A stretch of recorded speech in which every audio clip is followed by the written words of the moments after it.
अस्सलाम वालेकुम नाजरीन, आप देख रहे हैं मेडिसिन इन्फो यूट्यूब चैनल। आज हम बात करेंगे एक मशहूर दवा डोना कैप्सूल के बारे में, जो ख़ास तौर पर घुटनों, जोड़ों और हड्डियों के दर्द के लिए इस्तेमाल होती है। ये वीडियो उन लोगों के लिए है जो जोड़ों के दर्द से परेशान हैं, उठने बैठने में मुश्किल होती है या घुटनों में से आवाज़ें आती हैं। वीडियो को आखिर तक देखिएगा ताकि आपको मुकम्मल मालूमात हासिल हो सकें। अगर आपने अभी तक हमारा चैनल सब्सक्राइब नहीं किया तो अभी कर लें, ताकि आइंदा भी ऐसी मुफीद वीडियोज़ आप तक पहुंचती रहें।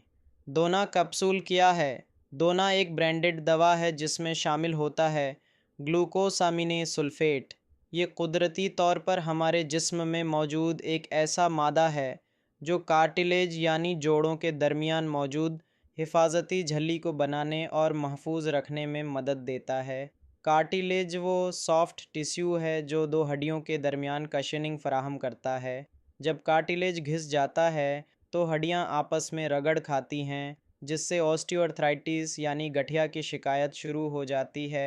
ऐसे में ग्लूकोसामिन दवा जैसे डोना कैप्सूल कार्टिलेज की मरम्मत में मदद देती है और सोजिश व दर्द को कम करती है। डोना कैप्सूल उन लोगों के लिए फ़ायदा मंद है, वो लोग जिन्हें घुटनों का दर्द हो, जिन्हें चलने फिरने में दर्द होता है, सुबह उठते वक्त जिस्म अकड़ा हुआ महसूस हो, जिन्हें ऑस्टियोआर्थराइटिस या हड्डियों के जोड़ों की बीमारी हो, उम्र रसीदा अफराद जिनके जोड़ वक्त के साथ कमज़ोर हो चुके हों, वज़न ज़्यादा होने के बायस घुटनों पर दबाव ज़्यादा हो। ये दवा जिस्म के जोड़ों को बेहतर बनाने में मदद देती है, ख़ास तौर पर घुटनों, कूल्हों, कमर और कंधों में। डोना कैप्सूल इस्तेमाल करने का तरीका। डोसेज। उमूमन ये कैप्सूल दिन में 2 मरतबा लिया जाता है खाने के बाद। कुछ डॉक्टरों का मशवरा होता है दिन में 1 बार, लेकिन ये मरीज़ की हालत पर मुनहसर है। दवा को कम अज़ कम 4 से 6 हफ़्ते इस्तेमाल करना ज़रूरी होता है ताकि मुकम्मल फ़ायदा मिल सके। ये कोई पेन किलर नहीं बल्कि एक स्लो एक्टिंग दवा है जो वक्त के साथ कार्टिलेज को रिपेयर करती है। इस दवा के फ़वाइद। बेनिफिट्स। जोड़ों की दर्द में वाज़ह कमी, सौजन और जलन में कमी, कार्टिलेज की मरम्मत और हिफाजत, हरकत में आसानी, घुटनों की ताकत में बेहतरी, ज़िंदगी के मयार में बेहतरी। साइड इफ़ेक्ट्स, मज़र असरात। डोना कैप्सूल आम तौर पर महफूज दवा है, लेकिन कुछ लोगों को हल्के साइड इफ़ेक्ट्स हो सकते हैं, जैसे मादे की गैस, मतली, कब्ज़ या दस्त, डिजीनेस, स्किन रैश। कभी कभार अगर किसी को शेलफिश एलर्जी हो तो चूँकि ग्लूकोसामिन बाज़ औक़ात शेलफिश से हासिल किया जाता है, उन्हें ये दवा लेने से पहले डॉक्टर से मशवरा ज़रूर लेना चाहिए। एहतियाती तदाबीर। शौगर के मरीज़ ग्लूकोसामिन लेने से पहले अपने मुआलिज से मशवरा करें, क्योंकि ये ब्लड शुगर को थोड़ा मुतासिर कर सकता है।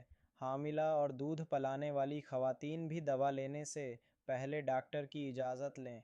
अगर किसी और मेडिसिन या सप्लीमेंट के साथ इस्तेमाल कर रहे हैं तो ड्रग इंटरेक्शन का ख़तरा होता है, इसलिए मुकम्मल मेडिकल हिस्ट्री अपने डॉक्टर को बताएं। क्या डोना कैप्सूल पेन किलर की जगह ले सकता है? ये दर्द किश दवा नहीं है, लेकिन ये दर्द की जड़ पर काम करता है, यानी कार्टिलेज रिपेयर करके पेन और स्टिफनेस में कमी लाता है। अगर फौरी दर्द हो तो पेन किलर के साथ भी इस्तेमाल किया जा सकता है, डॉक्टर के मशवरे से। कंक्लूजन। आखिर में बात यह है कि डोना कैप्सूल एक बेहतरीन और महफूज दवा है जो घुटनों और जोड़ों के दर्द में आराम देने के साथ साथ कार्टिलेज को भी रिपेयर करती है। अगर आप या आपके घर में कोई बुज़ुर्ग उस बीमारी का शिकार हैं तो उस दवा से फ़ायदा उठाया जा सकता है। हमें उम्मीद है कि आपको ये वीडियो पसंद आई होगी। अगर हाँ, तो लाइक और शेयर ज़रूर करें, और मज़ीद वीडियोज़ के लिए चैनल मेडिसिन इन्फो को सब्सक्राइब करना मत भूलिएगा। अल्लाह हाफ़िज़।